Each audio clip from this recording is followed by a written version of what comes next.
Bonjour à toutes et à tous, et nous voici maintenant sur la partie de manuscript qui va consister à aborder le chapitre de l'intrigue. Alors nous sommes toujours sur la version 0.11.0 et au niveau de l'intrigue, donc on n'avait pas encore abordé ce sujet. On avait vu dans le résumé que on pouvait raconter, faire un pitch d'une phrase, d'un paragraphe, d'une page, et complet. Ceci ne constituait qu'une trame d'histoire racontée, c'est plus un brouillon d'idées. Là maintenant, on va aller dans l'intrigue. Alors l'intrigue, qu'est-ce que c'est ? Si on regarde bien, d'après John Truby, en fait, l'intrigue, c'est finalement la méthode de présentation de l'histoire. Je m'explique avec quelques slides de façon à mieux comprendre. Enfin, j'espère. Donc on va utiliser des formes narratives, alors elles sont multiples, ici je ne vais pas m'étendre, je vous laisse la liberté de lire donc le livre de John Truby, hein. Je vous mets le lien ici en description si vous le souhaitez l'acheter. Donc on va juste établir deux façons de raconter. La première qui sera donc une forme narrative dite linéaire, donc temporelle, vue d'un point de vue extérieur qui n'est ni le protagoniste ni les personnages périphériques. Alors comment faire ça ? Imaginons monsieur Attal, monsieur Alain, le matin se prépare à aller au bureau comme tous les matins. Il prend son petit café, met sa veste, descend dans le garage, prend sa voiture. Il roule un peu préoccupé par l'affaire qu'il doit résoudre aujourd'hui. Il doit rencontrer des clients importants. Il prête pas tellement attention à la route et finalement, il va se retrouver impliqué dans un accident grave. Un accident tellement grave que finalement, il va choquer cette petite femme qui était en train de promener son petit chien-chien.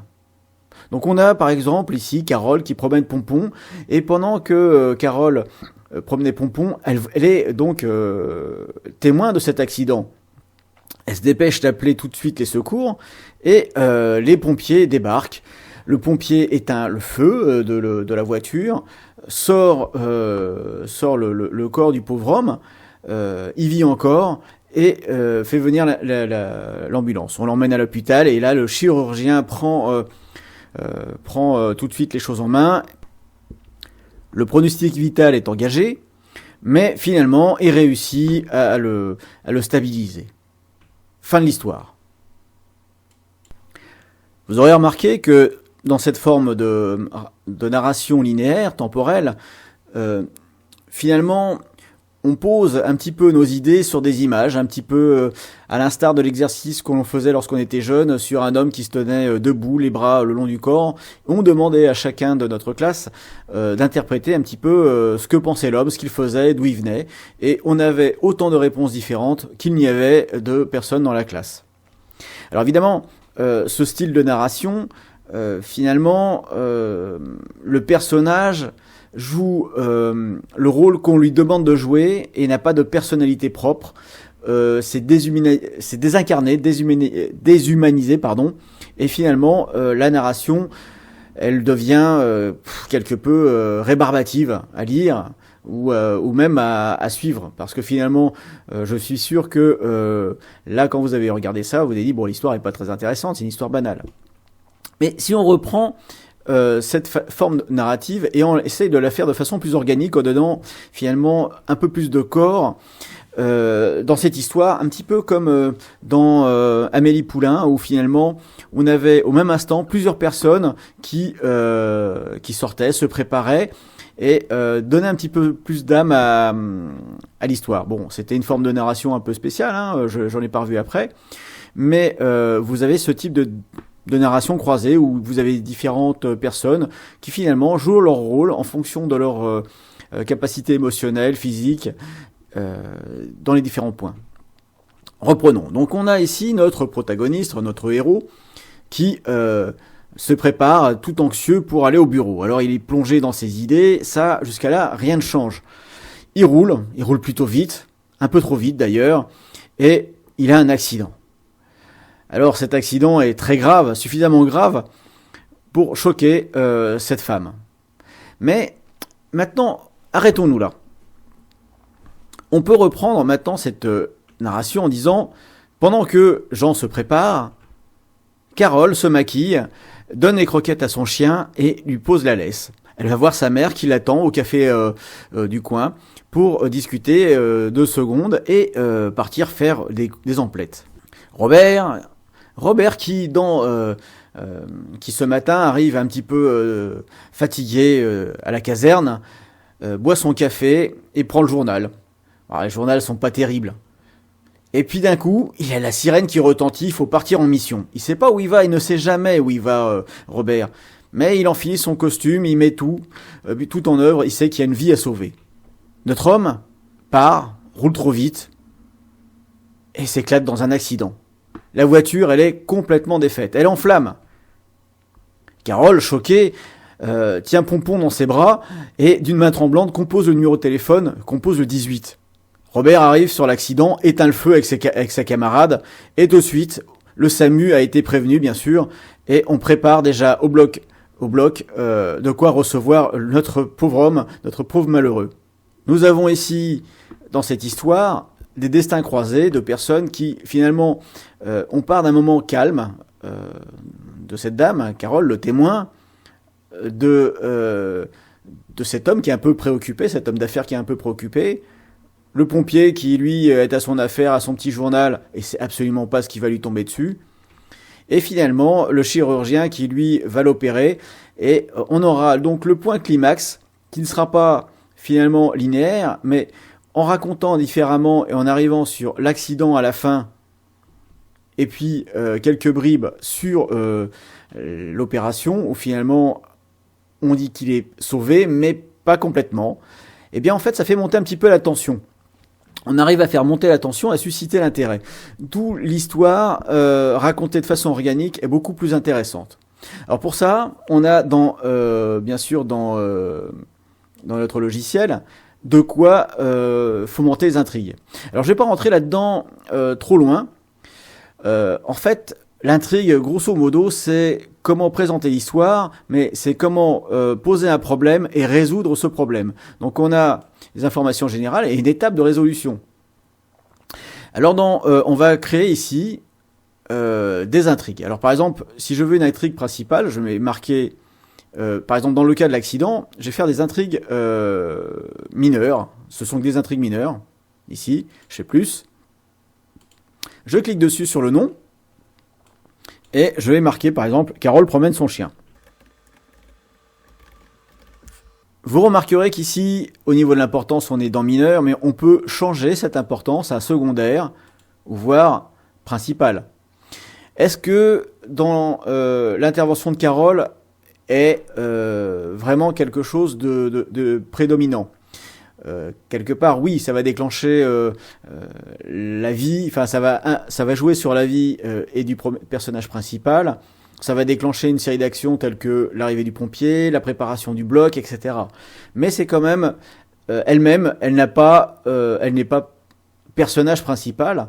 Donc on va en rester dans l'importance, et l'importance ici de l'action, elle n'est pas secondaire, elle est donc principale. Le problème, c'est l'accident, il est principal. Mais sans l'intervention de Carole, eh bien, il n'y aura pas eu d'histoire dans l'histoire. Alors après, on a les personnages impliqués. Vous avez ici un petit plus, et on va regarder dans les personnages. Donc on va prendre un personnage mineur. Alors ici, j'étais toujours dans le script de Françoise, donc ça correspond pas du tout. On va prendre par exemple, Madeleine, qui va être impliquée. Et Madeleine, qui va-t-elle voir ? Eh ben, elle va voir un homme, donc on sait pas qui va être impliqué. Donc la description ici, c'est ce qu'elle voit. Le résultat, elle appelle les secours. Voilà. Et l'étape de résolution, en fait, elle prend son téléphone et voilà. Donc ici, on va mettre un petit plus. Voilà, nouvelle étape. Et on peut la renommer. Donc voilà. Carole appelle les secours. Donc ici, on peut mettre un petit résumé, etc. Donc on peut ajouter autant d'étapes qu'on le souhaite. Hein. Donc par exemple, avant qu'elle appelle les secours, on peut dire que Carole s'apprête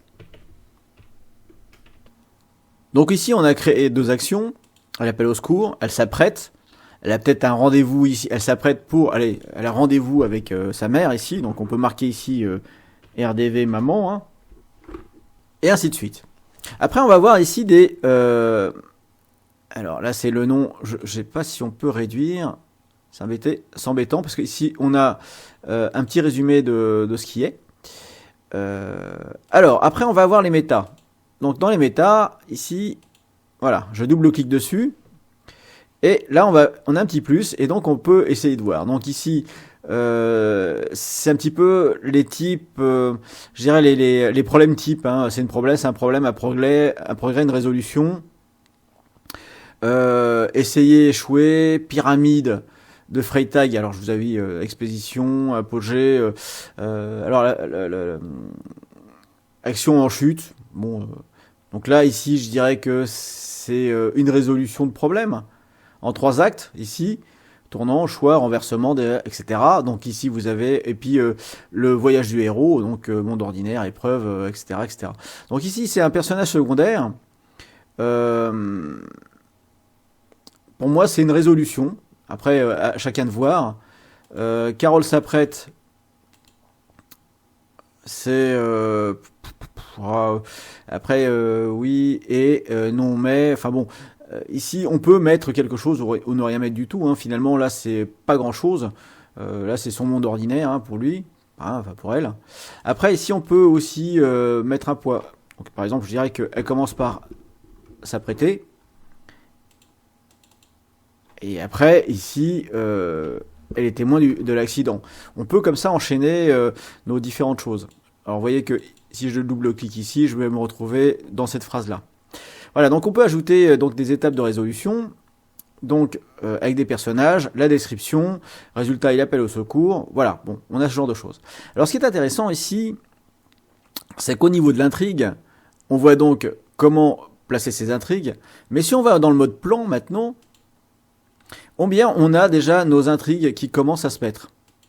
Donc, il y a Carole qui appelle au secours, Carole qui s'apprête, et vous voyez que maintenant, on va pouvoir voir ici, mais je m'étalerai plus tard, on va pouvoir voir ici comment organiser déjà un petit peu notre scénario. C'est-à-dire que même en l'écrivant de façon linéaire, dans les intrigues, chaque mouvement fait par chaque personnage, on va pouvoir les entremêler assez facilement dans le plan par suite. Donc au niveau de l'intrigue, voilà, on a ces intrigues. Alors moi j'avais marqué pourquoi, donc avec 2 personnages. Ici dans les descriptions, bien sûr, on peut toujours, lorsque je prends ici Carole promenade son chien, je peux toujours appuyer sur CTRL espace et mettre ici en avant des personnages. Pourquoi est-ce que c'est important de mettre toujours, non pas directement le nom, par exemple ici je fais clic droit et puis insérer une référence, je peux le faire aussi comme ça. Hein. Pourquoi est-ce que c'est important de le faire? Parce que, par exemple, si ici je me souviens pas qui est Madeleine Belloc, ça fait 6 mois que vous écrivez dessus, je me dis mais qui c'est celle-là, comment s'appelle son père? Eh bien on revient ici à notre dictionnaire de personnages, et on s'aperçoit que c'est l'amie d'enfance de Lucie Kervenek, et qui elle encourage à confronter sa timidité.